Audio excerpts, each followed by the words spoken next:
पत्रकार परिषद लेने के दिल में मेरी चाहत थी, लेकिन वक्त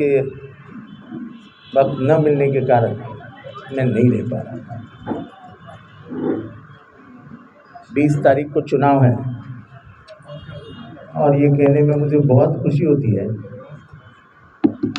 कि लोग लाइब्रेरी ढूंढ रहे थे।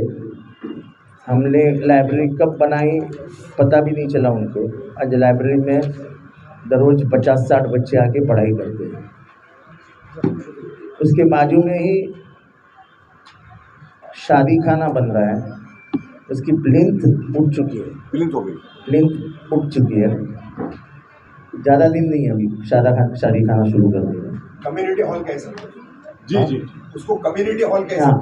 यानी आप कुछ भी एक हॉल असना रहेगा तो कम्युनिटी हॉल का। हाँ, उसको कम्युनिटी भी हॉल कहा सकते हैं। यानी कुछ भी प्रोग्राम होगा तो उधर आप कर सकते हैं। फिर सबसे इम्पोर्टेंट ये है कि हॉस्पिटल शुरू हो गया है। हॉस्पिटल सब मशीनरी आ गई है। उसे क्यों रुकाया गया था ये मेरी जानकारी में नहीं है। 3 महीने से हॉस्पिटल बिल्कुल रेडी था, पर उसको विधानसभा के चुनाव तक रोका गया था कि नहीं।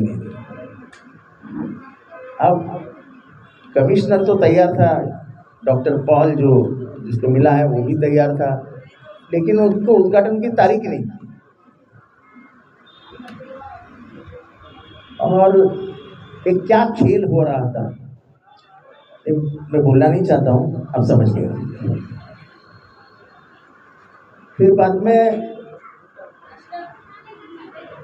हम एआर पॉलिसी के तहत जब हमारे यहाँ संजीव जायसवाल कमिश्नर थे, उस वक्त हमने एआर पॉलिसी प्लान करके पास करवा ली थी। हमको जायसवाल साहब ने मदद की, हमको बीच में जो अश्विन गुप्ता साहब, असीम गुप्ता और ये बीच में कमिश्नर थे ना विपिन कुमार और अभी जो हमारे कमिश्नर है सौरभ राव, इन्होंने दोनों फाइनल सिग्नेचर्स अभी सौरभ राव के हुए हैं। और पहली एक अच्छी स्कूल और बड़ी स्कूल हम मुमरा में बना रहे हैं। ये स्कूल ये मुमरा की शान बढ़ाने वाली स्कूल रहेगी और ये सीबीएसई आईसीएसई सब रहेगा इसमें। इधर ही एक उसके बाजू में कॉलेज बनेगा।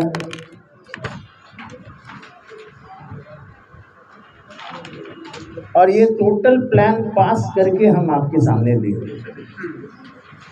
सर इसमें ही स्कूल प्लस कॉलेज दोनों है? हाँ, ऐसा ही इसमें ही।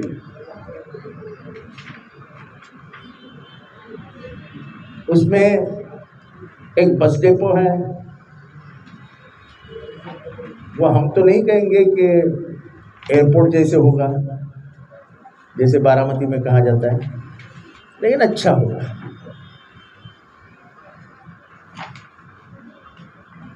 एक फोकस मार्केट है। साहब ये बस डिपो नहीं, इसका ये मैं क्यों दिखा रहा हूँ कि लोगों ने खत देके मित्तल ग्राउंड के सब काम बंद करवाने की कोशिश की। कुछ होशियार लोग हैं जिनको मित्तल का एक भी काम पसंद नहीं आता है। फिर वो बोलते हैं कभी जाके कि एलिट के ऊपर कब्रिस्तान का रिजर्वेशन था। अब कब्रिस्तान का 7/12 ही दे दिया मैंने। अब क्या, किसको क्या बोलना है? उसके बाद कोई बोला नहीं है 7/12 गलत है। मैंने 7/12 ही दिखा दिया सबको। शंकर 7/12 है क्या? हाँ 7/12 नीलेश 7/12 गिरे था। 7/12 दो वो तो उस दिन अमित गार्डन की आपने दिखाया था। आपने दिखाया था। फिर दिखा देते फिर दिखा देते ना, कुछ नहीं आए होंगे तो उनके लिए। साहब और ये बाकी रह गया पॉलिसीज का। भी आप बस डिपो से चल रहे हो, आगे बढ़िए। हॉकर्स मार्केट, हॉकर्स मार्केट भी वहीं पे आ रहा है शानू भाई ये दिखाइए हॉकर्स मार्केट।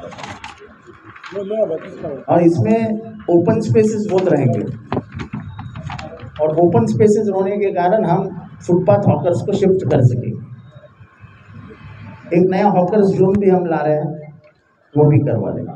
ये 7/12, ये अब 7/12 ये कब्रिस्तान का 7/12 है। ये आप दिखा दीजिए उन लोगों को जो बातें कर रहे हैं।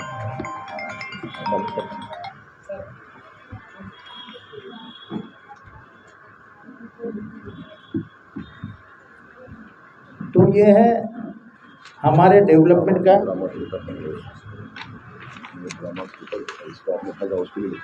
इसमें ड्रामा थिएटर है, पर उसका कुछ पार्ट हम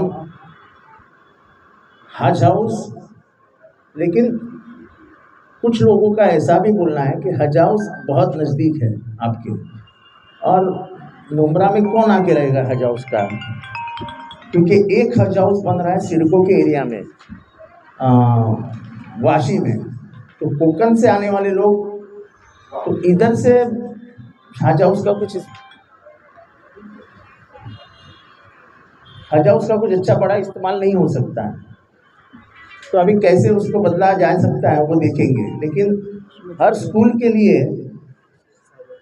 उनका एनुअल डे फंक्शन के लिए एक स्टेज और बैठने की सुव्यवस्था चाहिए रहती है, क्योंकि अभी जैसे जैसे ये शहर बदल रहा है वैसे नए से एक नई आबादी यहाँ आती जाएगी, और उनको जब रास्ते ही अच्छे हो गए ये नहीं चलेगा, तो उनको स्कूल्स की फैसिलिटी भी अच्छी होनी चाहिए।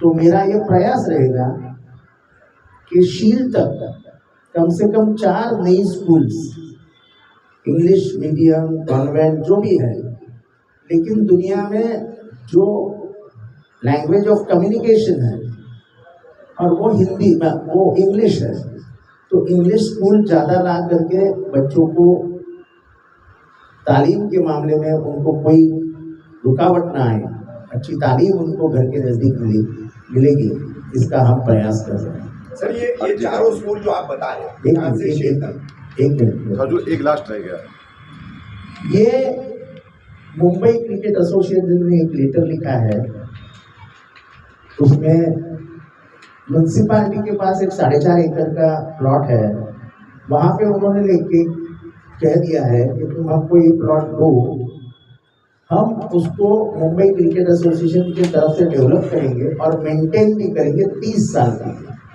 तो 10 साल के लिए तो है ही, लेकिन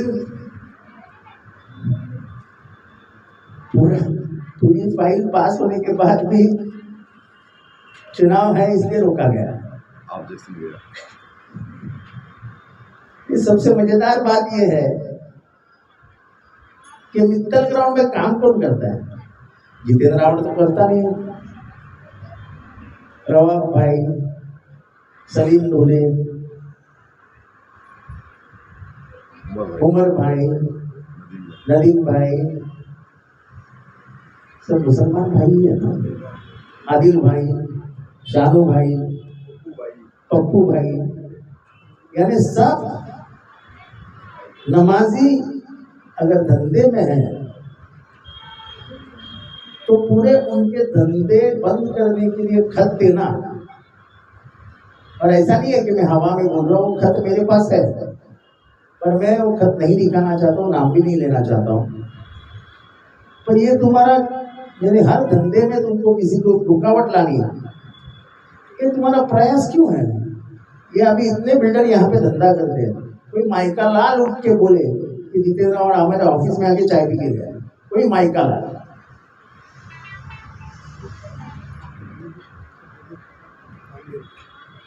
लेकिन ऐसा है कि ताकत तुम्हारी सही जगह पे इस्तेमाल, तुम्हारी खत देने से काम नहीं रुकाना।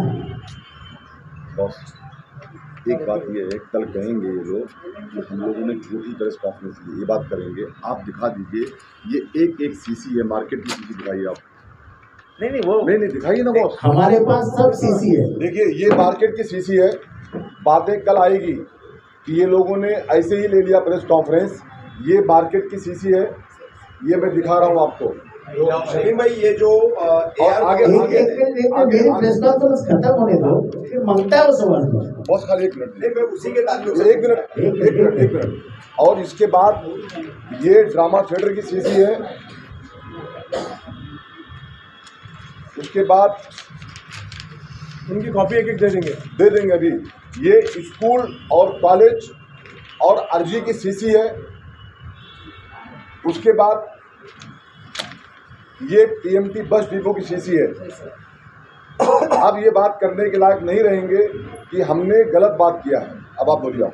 और हाँ, ये अर्जी का जो साहब बताया आपको, एमसीए का लेटर, सबकी कॉपी दे देंगे। हाँ, अभी आपको सबकी कॉपी हम आपको दे देंगे कि कॉपी।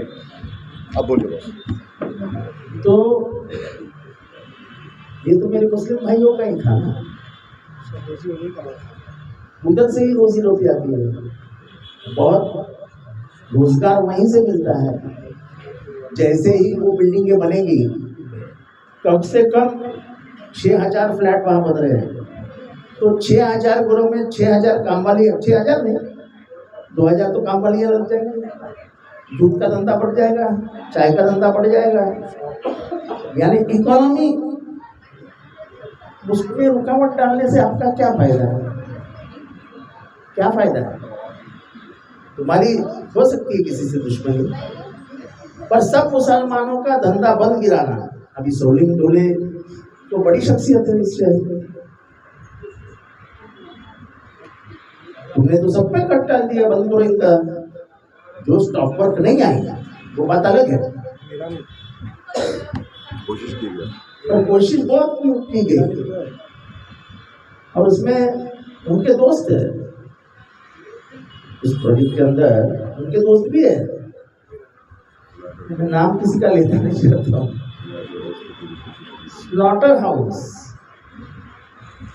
बहुत चिल्लाते थे मेरे नाम से, स्लॉटर हाउस कहाँ है, स्लॉटर हाउस गुम हो गया। स्लॉटर हाउस को बनाना ये 100-150 करोड़ रुपए का काम है, और म्यूनसिपालिटी के उतना पैसा म्यूनसिपालिटी के पास नहीं है।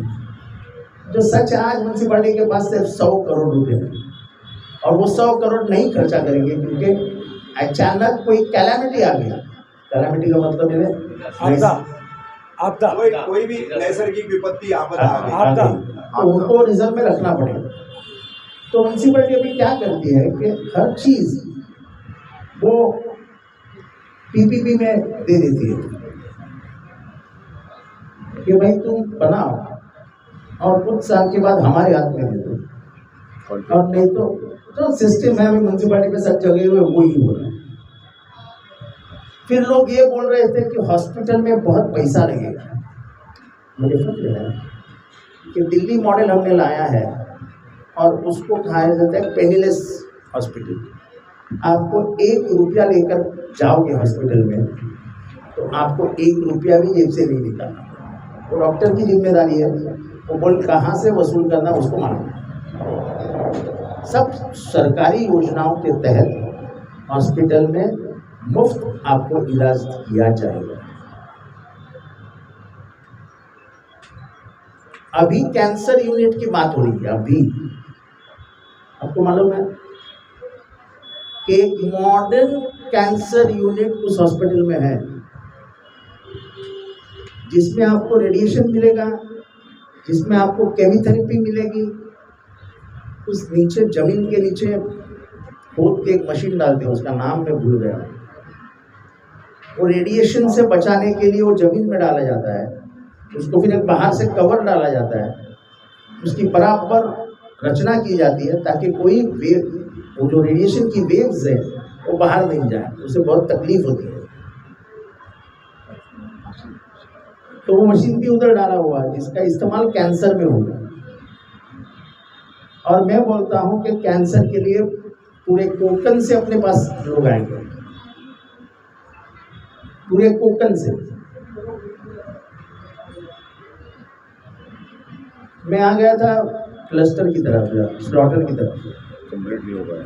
तो स्लॉटर की हम 1.5 साल मेहनत करके मैंने यहाँ से पुणे तक हमारे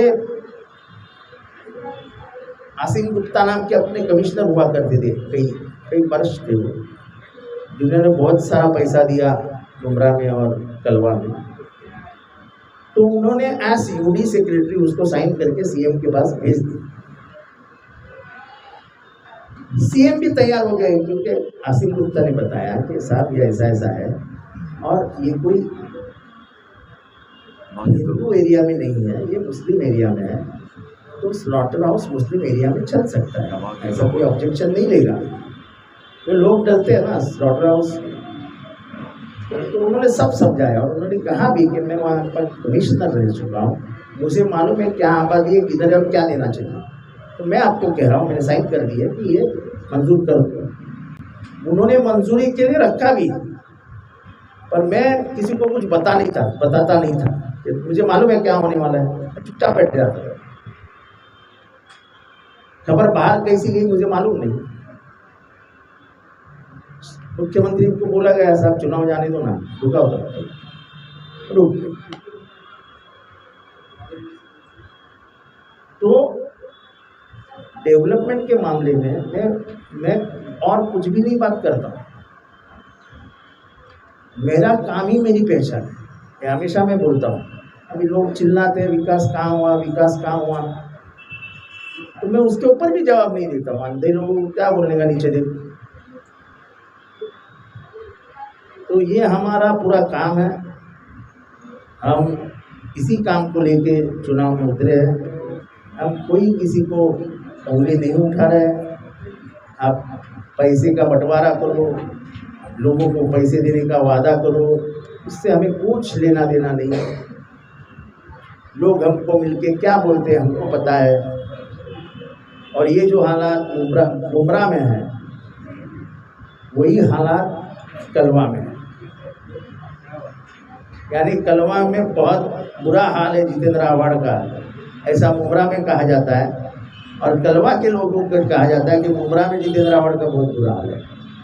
मैं मेरे हाल पे खुश हूँ, मेरा बुरा हाल है, अच्छा हाल है, ऊपर वाले को मालूम। तो ये प्रेस कॉन्फ्रेंस मैंने कोई किसी के लिए क्रिटिसाइज करने नहीं बुलाई थी। हम बहुत पॉजिटिव कैंपेन कर रहे हैं। हमने आज तक किसी भी आदमी का नाम नहीं लिया है स्टेज से, और नहीं चुनाव खत्म होने तक लेंगे।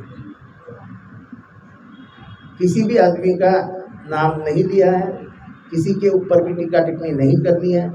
इसको ही डेवलपमेंट कहते हैं, ऐसा हमारा मानना है। हम ये चीज़ें लाए हैं और इसके आगे जाके और एक बता, अपने स्टेडियम की जहाँ दीवार खत्म होती है उसके बाद एक बड़ा प्लॉट है, उस पर गार्डन का रिजर्वेशन था। तो मैंने ये मित्तल ग्राउंड के मालिक अनिल मित्तल, ये मेरे दोस्त थे, तो मैंने बोला ये गार्डन है जो वो मेरे नाम पे रख दीजिए, मैं इसको ले लूँगा। मैंने बोला कि मेरी एक तमन्ना है कि मेरे माँ के नाम ये गार्डन बने। अब ये सब मेरा उसका बात हुआ, बहुत लोगों ने उनको फ़ोन किया कि ये गार्डन हमको दो, बड़ा प्लॉट है, 5-6-7 एकड़ का प्लॉट है। तो उन्होंने बोला नहीं भाई, जितेंद्र ने पहली बार कुछ मांगा है मेरे से, मैं उसको ना नहीं कह सकता। वो बेचारे नहीं है। फिर आपको मालूम है हमें डीपी आया नया, आया ना नया डीपी, उसी स्टेडियम के सामने थोड़ा सा इधर उधर शमशान भूमि है। आपको मालूम है ना 5 एकड़ कब्रिस्तान में एक स्मशान भूमि का पार्ट, 10 गुंठा जमीन, 20 गुंठा के 10 गुंठा मालूम नहीं, लेकिन शमशान भूमि का रिजर्वेशन है और शमशान भूमि है उधर। तो 1 किलोमीटर के अफराद में आप सेकंड शमशान भूमि नहीं ला सकते, और वो जमीन खराब करने के लिए वहाँ शमशान भूमि डालेंगे रिजर्वेशन। ठीक है, रिजर्वेशन कोई, पर ये कौन ला सकता है, ये कौन करता है सब? मैं किसी का भी नाम नहीं लिया। जो अपने आप को बहुत बड़े समझते हैं उस ड्यूटी में,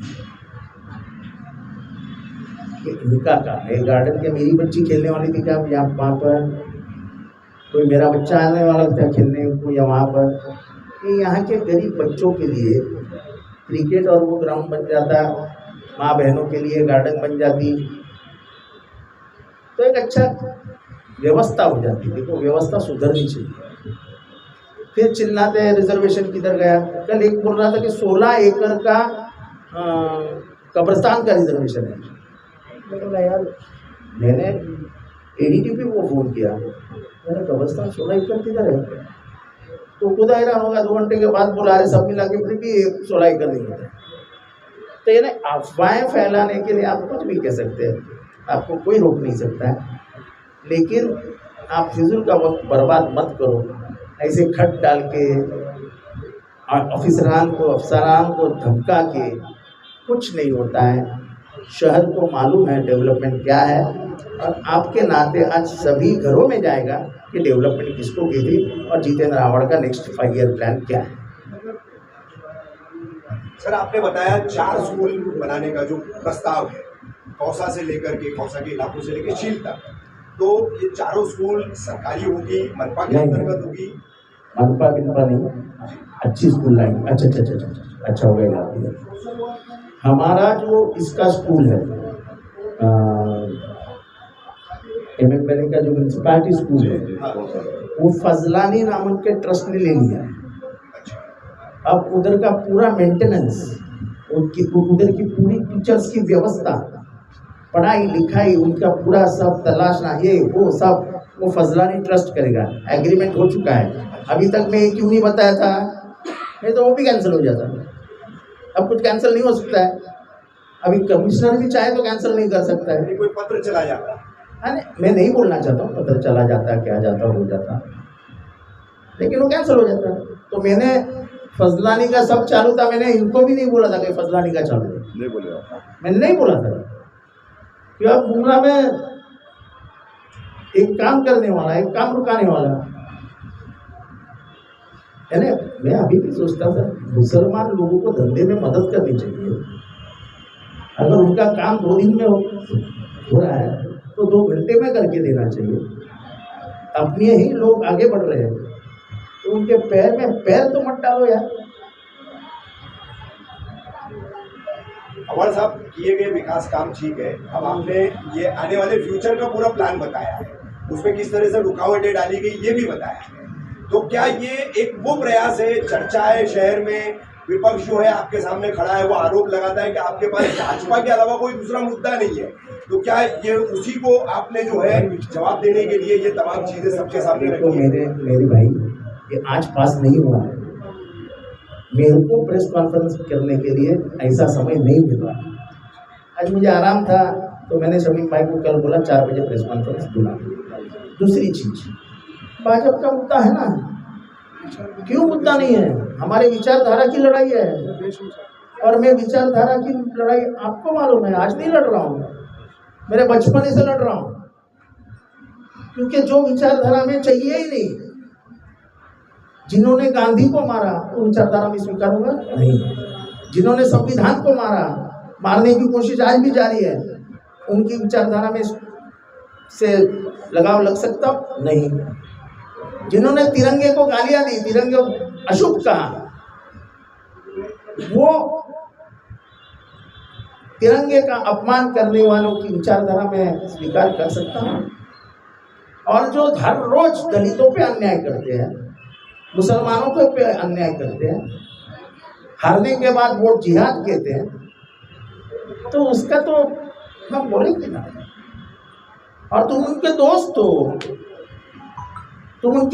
हो, क्यों ना कबूल कर रहे हो? सब जगह फोटो देखो ना, मोदी, अमित शाह, एकनाथ शिंदे, देवेंद्र फडणवीस और अजीत पवार। तो मैंने क्या गलत कहा भाई? अब उनके साथ हो तो साथ हो। सर सिर्फ कलवा में दिखाई दे रहे वो जाने दो, उससे मेरे को कोई फर्क नहीं। मुझे इस पोस्टर्स, बैनर्स मेरे ऊपर उठे उंगलियां, मैं जवाब भी नहीं देता और मुझे जवाब देना भी नहीं है।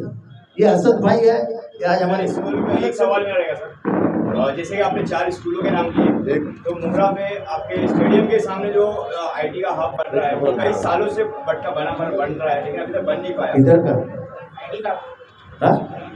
MMLE के पास है। किधर IT हब बने वाला है? IIT का एजुकेशन तो ऐसा है हाँ दे दो IIT रिलायंस का है भाई IT है IT है ये फाइनल काफी सालों से बंद पड़ा हुआ है। बंद नहीं पड़ा है, उसका काम चालू है। सिर्फ पिछले 3 साल में मैं भी ये गवर्नमेंट को दोष नहीं देता हूँ, क्योंकि ये इनकी मजबूरी थी।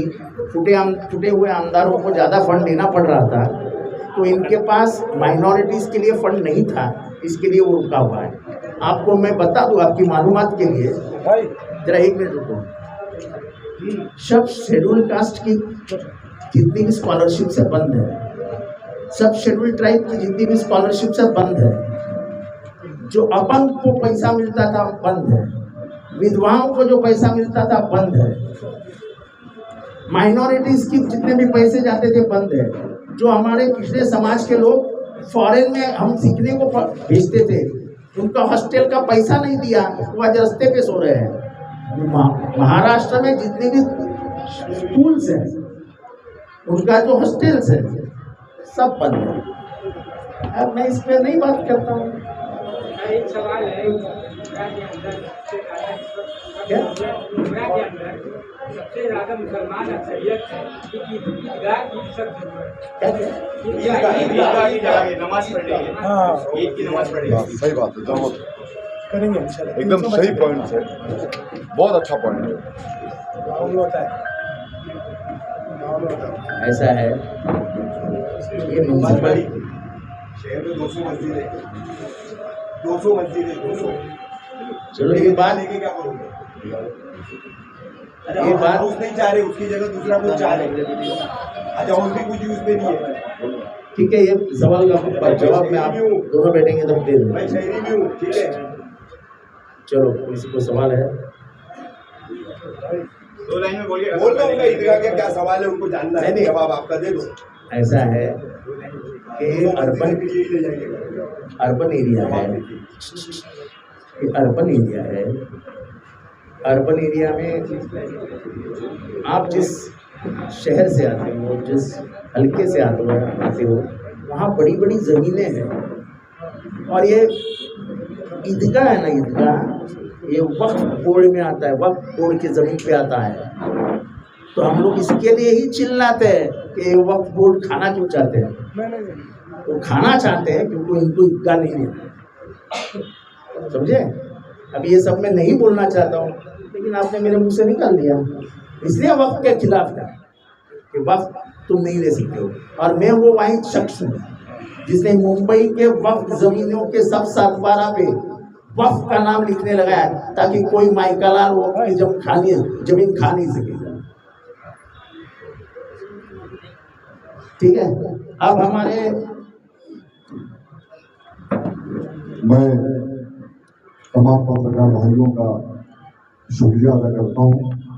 साथ साथ में आज एमआईएम पार्टी को अलविदा करके डॉक्टर जितेंद्र आवाड साहब का हाथ मजबूत करने के लिए असद पठान